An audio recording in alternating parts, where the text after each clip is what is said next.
여러분 한 주간 안녕하셨습니까? 옛말에 이런 말이 있습니다. 가을 물은 소발자국에 고인 물도 먹는다. 그만큼 하늘도 맑고 높고 그 산야를 타고 흐르는 물도 맑다고 하는 의미가 되겠죠. 이 좋은 계절에 여러분의 영혼도 맑고 푸르고 높기를 다시 한번 간절히 바랍니다. 오늘 쉽고 재미있는 구약의 이야기 5번째 시간입니다. 먼저 여러분들 기억을 이렇게 한번 되새기시면서 복습하는 시간을 갖도록 하겠습니다.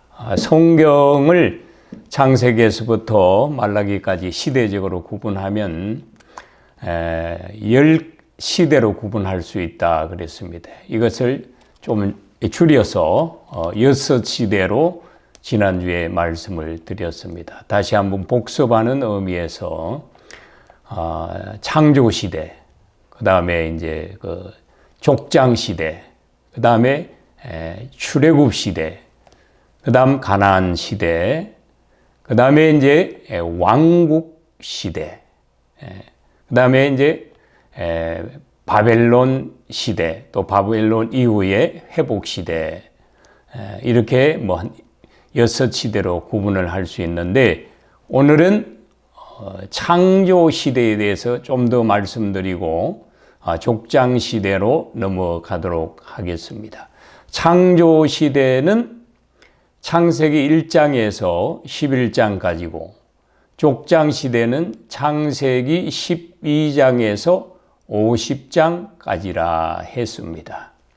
그래서 오늘 11장까지, 창세기 1장에서 11장까지 있는 내용 중에 특별히 인간의 죄를 중심으로 여러분에게 말씀을 드릴까 합니다. 창조 시대는요, 저는 이와 같이 말씀드리고 싶고요. 5가지의 시작이 창조 시대에 있어요. 축복된 시작도 있고 그렇지 못한 반대적 의미에서 시작도 있습니다. 창세기는 만물의 기원 또는 세계의 기원을 알리는 책이죠. 그래서 첫 번째는 모든 만물이 누구로부터 시작되었는가, 만물의 시작을 알리는 책입니다. 그리고 두 번째는 그 만물 가운데서 우리가 흔히 말하는 만물의 영장이라고 하잖아요. 인간이 어디에서부터 왔는가, 인간의 기원, 그것을 이제 밝혀주고 알리는 책이 바로 창세기입니다. 세 번째 중요한 것이요, 우리 인간이 살아가는 최고 작은 단위가 가정입니다. 저는 이 가정을 3가지로 정리하는데요, 믿음 안에서 첫 번째는 가장 작은 사회의 단위다. 두 번째는 가장 작은 교회이다. 세 번째는 뭘까요? 중요합니다. 여러분의 가정이 천국이 되어야 된다. 그래서 세 번째는 가장 작은 천국이 가정이다. 여러분 기도하세요. 우리 가정이 천국이 되게 하옵소서. 가정에서 천국의 맛을 봐야 평생 천국의 삶을 살게 되는 거예요. 그것이 진정한 복음이라고 하는 사실이죠. 또 복음의 전파라고 하는 사실이죠.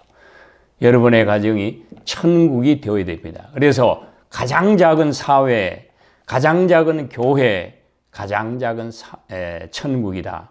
이게 창세기에는요, 아담과 하와로부터 가정의 시작을 알리는 책이 창세기, 창조 시대에 있는 이야기입니다. 그 다음에 이제 네 번째 중요한 것이, 여기까지는 참 복되고 하나님의 놀라운 섭리가 가슴 벅찬 축복으로 다가왔지요. 그러나 아담과 하와가 하나님의 말씀을 거역함으로, 불순종함으로 죄가 어디에서부터 어떻게 시작되었는가, 죄의 기원이 시작되는 것이 또는 창세기예요. 참 불행하지요. 예. 자, 그 다음에 죄를 통해서 인간의 삶의 현상이 어떠한가, 죄가 어디에서부터 왔고, 그 죄가 어떻게 나타나고 있는가, 어떤 양상으로 나타나고 있는가, 개인적으로, 또 집단적으로, 사회적으로, 또 죄의 결과가 어떤 모습으로 나타나고 하나님께서 죄를 어떻게 다루시는가, 그것을 보여주는 것이 창조시대, 곧 1장에서부터 11장까지 이 5가지가 들어있는 것을 볼 수가 있어요. 자, 오늘은요, 3장에서부터 11장까지 인간이 죄인이 되면서부터, 곧 죄가 인간 세계에 들어오면서부터 그 죄가 어떠한 양상으로 나타나는가, 현상으로 나타나는가, 아까 조금 전에 말씀드린 듯이 개인적으로 아니면 집단적, 사회적으로 어떻게 죄가 나타나고 그 현상이 어떤가, 이것을 성경에서 큰 사건, 3가지 사건으로 비추어주고 있습니다. 너 인생들아 봐라. 하나님을 대적하고 하나님을 멀리하고 죄를 불러들인 너희의 모습이 어떤가 한번 봐라 해서 집중적으로 3가지의 큰 사건을 통해서 우리에게 죄의 모습을 하나님 아버지께서 보여주시는 것을 볼 수가 있습니다. 그 대표적인 3가지가 뭡니까? 첫 번째가 여러분 섬찟합니다. 아이고, 살인사건입니다. 아담과 하와가 가인과 아벨을 낳았는데 가인이 자기 동생을 덜판에서 쳐 죽였다고 성경은 이와 같이 말씀하고 있는 것을 볼 수가 있습니다. 예. 요즘 여러분 그런 것 있을 수 있죠? 형제간에 다툼이 일어난다든지, 이웃 간에 다툼이 일어난다든지, 아니면은 부모 자식 간에도 다툼이 일어나서 이 성경에 있는 이 죄악의 모습을 뉴스를 통해서 우리가 간혹 봅니다. 예나 지금이나 똑같아요. 예. 죄는 변질되지 않습니다. 예. 그래서 아담과 하와가 낳은 가인과 아벨 형제 간에 살인 사건이 일어나는 그런 죄의 그 모습을 성경이 우리에게 보여줍니다. 자, 이게 죄다. 죄의 모습이 이렇다. 두 번째는요, 이 가인의 죄는 개인적인 죄라고 한다면 성경을 쭉 읽어서 어느 정도 이렇게 이제 6장까지 넘어와 보면 공동체적인 죄악의 모습, 사람들이 함께 마을 이루고 뭐 이렇게 성읍에서 이렇게 같이 살면서 그들의 사는 모습 속에서 죄가 어떤 모습으로 나타나는가, 이걸 성경이 우리에게 조명, 이렇게 환하게 비춰서 역시 우리에게 보여줍니다. 봐라. 하나님을 배반하고 하나님을 거역하고 하나님께 불순종한 너희 인생들이 땅에 번성하고 땅에 이렇게 충만해서 살지만은 결국은 삶의 모습이 이렇다 하면서 보여주는 것이 창세기 6장 5절에 여호와께서 사람의 죄악이 세상에 가득하다 그랬습니다. 가득함과 그의 마음으로 생각하는 모든 계획이 항상 악할 뿐임을 보시고, 그 다음에 보면 하나님께서 한탄을 하셨다 그랬습니다. 여러분, 그러면은 지금은 죄악이 가득하지 않습니까? 예? 지금은 우리 마음속에 항상 착한 것과 선한 것, 아름다운 것, 예? 뭐 자비와 긍휼, 사랑의 마음, 이런 것만 있습니까? 아닙니다. 우리 그리스도인들 보십시오. 매일 기도하고 하나님의 도우심을 바라고 성령님의 나타나심과 성령님의 함께하심, 역사하심을 바라면서 선하게 살고 착하게 살고 봉사하면서 정말로 남에게 자비도 베풀고 사랑도 베풀고 선함으로 살기를 원하지만은 선을 행하고자 하는 내 마음속에 악이 함께해서 항상 내가 원한 대로 하지 아니하고 악한 대로 행할 때가 얼마나 많은지 알 수가 없어요. 예나 지금이나 아까 말씀드린 대로 죄는 변질되지 아니하는 것입니다.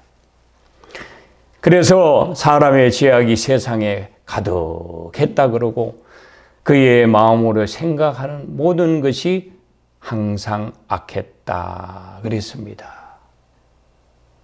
그래서 그 사회의 여러 가지 죄악의 어떤 모습들은 세밀하게 기록하지 아니했지만은 하나님 아버지께서 그러한 인간들을 보시고 한탄하시고 근심하셔서 결정하신 것이 뭐냐 하면 내가 이 인간들을 땅에서 썰어버려야 되겠다 해서 믿지 않는 사람도 알 거예요.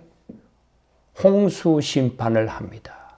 이걸 우리가 노아 시대의 홍수 심판이라 그래서 노아 홍수 심판이라 이렇게 말하죠.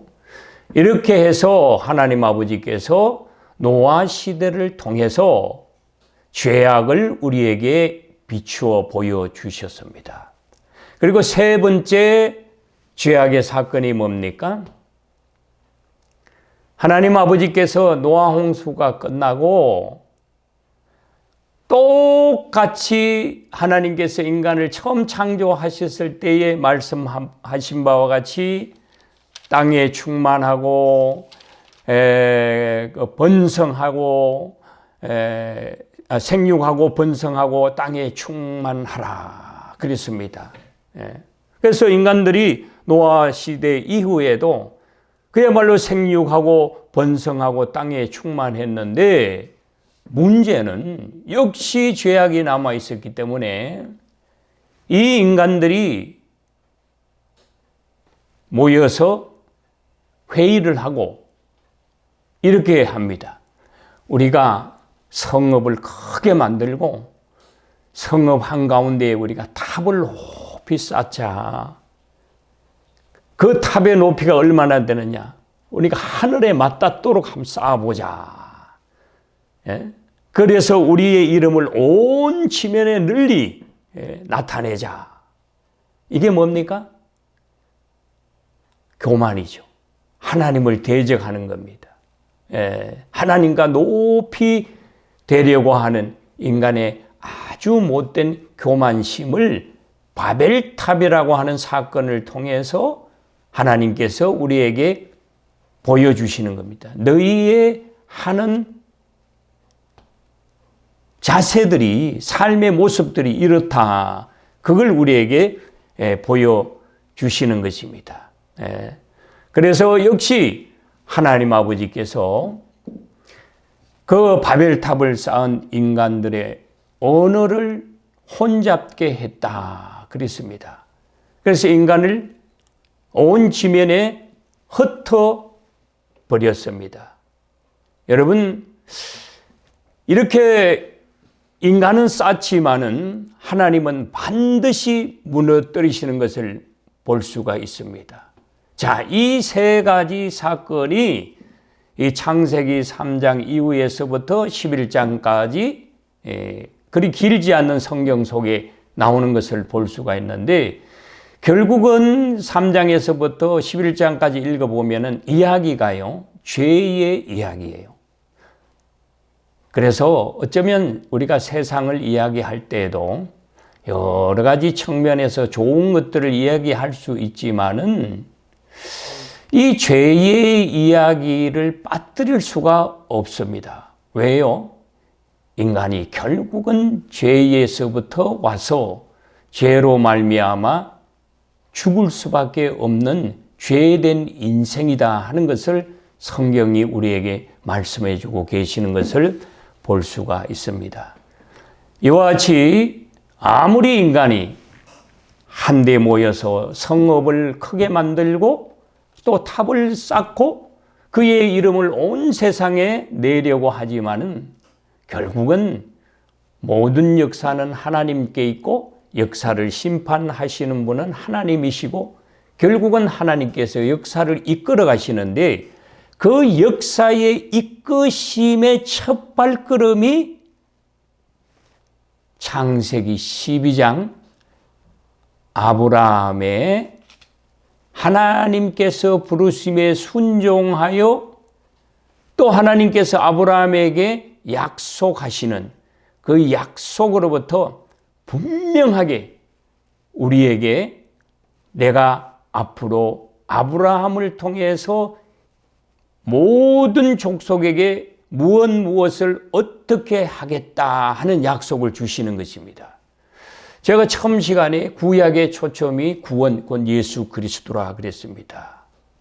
11장까지 죄악된 인간의 그 사건들, 크게 세 가지 사건들을 이 성경에서 다루고 그 죄악의 사건이 끝나고 족장 시대가 시작되는 창세기 12장 1절부터는 그 50장까지 창세기 안에서의 초점이 제가 하나님의 말씀을 읽어보겠습니다. 창세기 12장 1절부터 내가 너로 큰 민족을 이루고 내게 복을 주어 내 이름을 창대하게 하리니 너는 복이 될지니라.